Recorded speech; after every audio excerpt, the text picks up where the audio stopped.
الحمد للہ والصلاة والسلام علی رسول اللہ وبعد۔ اس وقت ہمارا وطن عزیز ایک وبائی مرض کی زد میں ہے جو کرونا وائرس کے نام سے پہچانا جاتا ہے۔ ہم پہلے تو دعا گو ہیں کہ اللہ رب العزت ہمارے تمام اہل وطن کو بالخصوص اور دنیا بھر کے مسلمانوں کو بالعموم اس مرض اور اس کے نقصانات سے محفوظ رکھے، بلکہ تمام نوع بشر کو اپنی حفاظت میں رکھے۔ جب اس قسم کے وبائی امراض حملہ آور ہوتے ہیں تو احتیاط کے تمام تقاضے مد نظر رکھنے چاہیے، بلکہ سب سے پہلا نقطہ تو یہ ہے کہ اللہ تعالیٰ کے ساتھ تعلق مضبوط سے مضبوط تر ہو جائے، کیونکہ یہ بات معلوم ہے کہ مرض بذات خود متعدی نہیں ہوتا جب تک اللہ رب العزت کا امر نہ ہو۔ تو جس ذات باری تعالیٰ کے امر سے مرض متعدی ہوتا ہے، اگر ہم اس کے ساتھ جڑ جائیں اور اپنا تعلق اس کے ساتھ استوار کر لیں اور اس سے سچی دوستی اور صلح کر لیں تو یقیناً یہ اس مرض سے حفاظت کا سب سے اہم معاملہ ہوگا۔ رسول کریم صلی اللہ علیہ وسلم کی ایک حدیث ہے کہ جو شخص صبح کو 3 بار یہ دعا پڑھ لے، شام تک اسے کوئی چیز نقصان نہ دے گی، اور شام کو 3 بار یہ دعا پڑھ لے تو صبح تک کوئی چیز اس کو نقصان نہ دے گی۔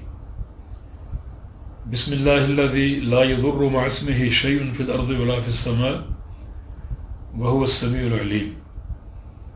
اس کا ترجمہ یہ ہے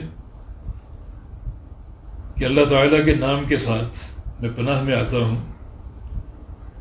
جس نام کے ساتھ کوئی چیز نقصان نہیں پہنچا سکتی، نہ زمین سے نکل کر نہ آسمان سے اتر کر، اور وہ ذات سننے والا اور جاننے والا ہے۔ ہماری حکومت اس تعلق سے قطعاً غافل نہیں ہے، بلکہ بہت زیادہ اہتمام میں مصروف ہے، اور ہماری تمام اہل وطن سے یہ گزارش ہے کہ حکومت کے تمام اقدامات کی پابندی کریں اور تمام ہدایات کو اپنائیں، کیونکہ ان کی نظر ہم سے زیادہ وسیع ہے، ان کے پاس ہر شعبے کے تجربہ کار لوگ موجود ہیں جن کی زمینی حقائق پر نظر ہے، اور وہ تمام امور کو دیکھتے ہوئے ہدایات جاری کرتے ہیں، تو ہمیں ان کی پابندی کرنی چاہیے۔ ویسے نبی علیہ السلام کی ایک حدیث سے بھی کچھ احتیاطی تقاضے ہمارے سامنے آتے ہیں۔ رسول اللہ صلی اللہ علیہ وسلم کی خدمت میں بنو ثقیف کا وفد اسلام قبول کرنے آیا، تو ان میں ایک شخص تھا جو جذام کا مریض تھا۔ جذام کا مرض ہماری زبان میں اس کو کوڑ کا مرض کہتے ہیں۔ تو آپ کو جب اس کا علم ہوا تو آپ نے تمام وفد کے لوگوں سے مصافحہ کر کے بیعت لی، مگر اس کو پیغام بھجوا دیا کہ آپ کی بیعت ہم نے غائبانہ لے لی ہے، آپ فوراً اپنے گھر کو لوٹ جائیں۔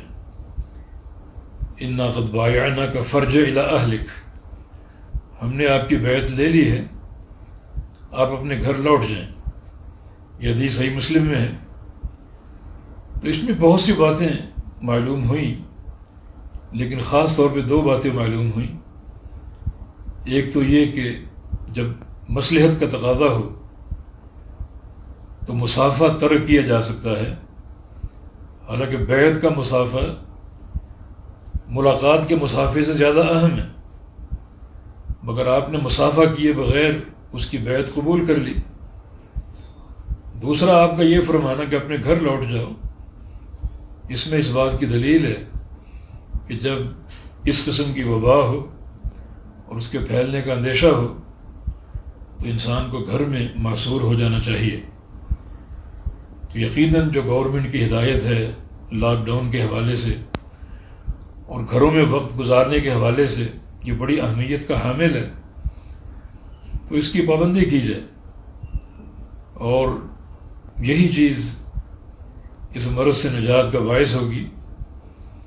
ہمارے سامنے اٹلی کی مثال ہے، وہاں یہ مرض ایک دو مریضوں سے پھوٹا اور عدم احتیاط کی بنا پر اب وہ بے قابو ہو چکا ہے، اور روزانہ کی بنیاد پر 700-800 لوگ موت کے منہ میں چلے جاتے ہیں۔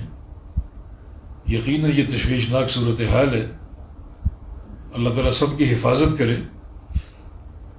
تو اس موقع پر قطعاً پریشان نہ ہوا جائے اور نہ ہی دل گرفتگی کا معاملہ ظاہر کیا جائے۔ اگر تعلق باللہ مضبوط ہو اور توبہ اور انابت کا راستہ اپنا لیا جائے اور اپنی حکومت کی ہدایات پر عمل کیا جائے تو انشاءاللہ تعالی خیر ہمارے ہم رکاب ہوگی اور یہ سلامتی اور عافیت کا راستہ ہوگا۔ اور یہ بات بھی تو اہل وطن کے لیے ایک بشارت سے کم نہیں کہ ہماری حکومت نے فوج طلب کر لی، وہ فوج جو ہمارا فخر ہے اور ہمارا مان ہے۔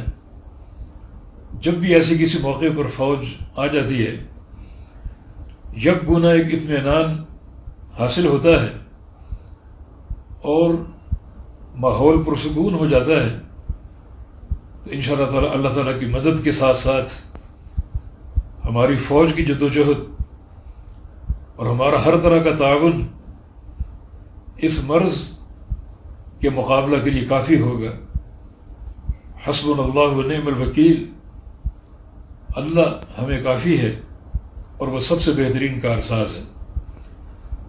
دعا ہمارا ہتھیار ہے، نبی علیہ السلام کی حدیث ہے الدعاء سلاح المؤمن، کہ دعا مومن کا ہتھیار ہے، اس کو خوب استعمال کیا جائے اور ظاہری احتیاط کے تقاضوں کو پورا کیا جائے، اللہ تعالیٰ پر سچا تعلق اور سچا توکل اختیار کیا جائے، اور پھر دعاؤں کے ساتھ ساتھ جو ظاہری حالات اور اس کے تقاضے ہیں ان تقاضوں کی روشنی میں اپنے نصب العین کا تعین کیا جائے، اور پرہیز علاج سے بہتر ہوتی ہے، تو انشاءاللہ یہ سارے امور مل کر اس مرض کے مقابلے کو آسان بنا دیں گے۔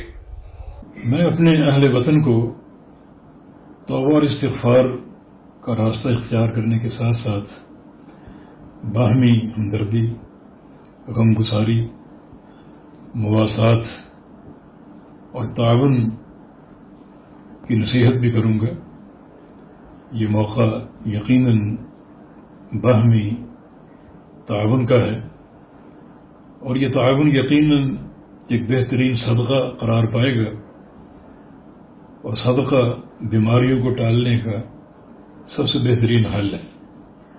رسول اللہ صلی اللہ علیہ وسلم کا فرمان ہے داؤوا مرضاکم بالصدقہ، اپنے مریضوں اور اپنے امراض کا علاج صدقہ کے ساتھ کرو۔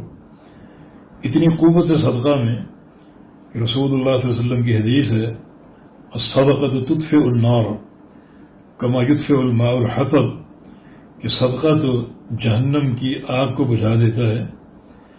تو سب سے بڑا عذاب جہنم کا ہے، اس کے مقابلے میں کرونا کا عذاب کچھ بھی نہیں۔ تو صدقے میں اتنی طاقت ہے کہ یہ جہنم کی آگ کو ٹھنڈا کر سکتا ہے۔ تو پھر یہ امراض اور یہ وبائی چیزیں کوئی ان کی حیثیت نہیں ہے۔ تو تعلق باللہ، توبہ اور استغفار اور صدقہ کا راستہ، اور پھر جو ہماری گورنمنٹ کی پالیسی ہے اسے اختیار کرنے کا راستہ، اپنی فوج سے تعاون کا راستہ، یقیناً یہ سب مل کر اس مرض کے مقابلہ کی صلاحیت کو بہتر بنائیں گے. اللہ تعالیٰ توفیق عطا فرمائے.